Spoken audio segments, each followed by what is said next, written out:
2 Kings chapter 2, there's this crazy story. The prophet Elisha's walking along, and it seems that these little children are mocking him. And so he calls down a curse upon them, and these she-bears, these female bears, come out of the woods and they maul them.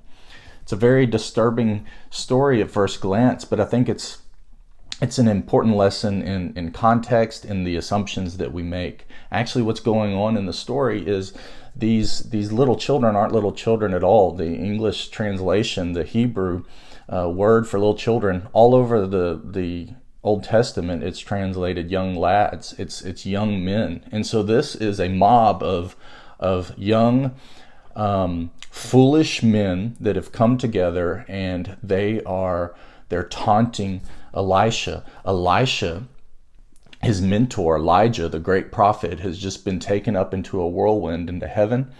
And when he did so, he said that a double portion of God's Spirit would be poured out on Elisha. So all the giftings, all the miracles that Elijah worked in his lifetime had now been passed on to Elisha.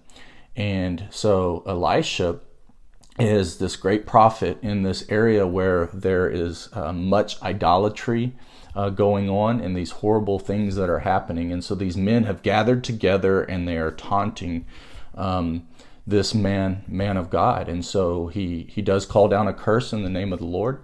Don't know whether that was wrong, if it was a sin or not, or if he was just saying, Lord, rebuke you, may the Lord be your judge. Well, God does judge these men.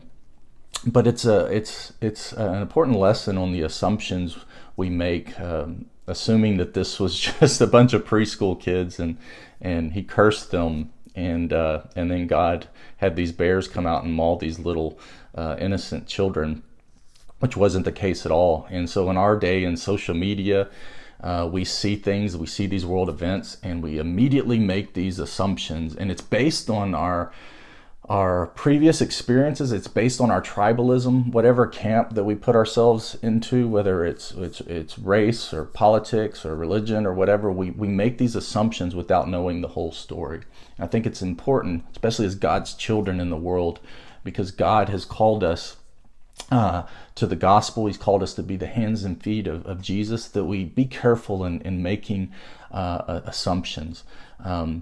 God's purpose in the world is his kingdom come and his will be done on earth as it is in heaven. His will. And his will doesn't always match up with the world's will, but it doesn't always match up with our will and our assumptions either. We're human, and we are fallible. So what's the word today? John 7:24.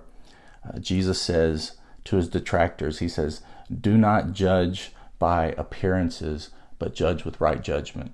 It's important that we're able to step back and say, hey, God, this situation, this triggers some emotions in me, but I want to do what's right. I want to approach this situation like Christ.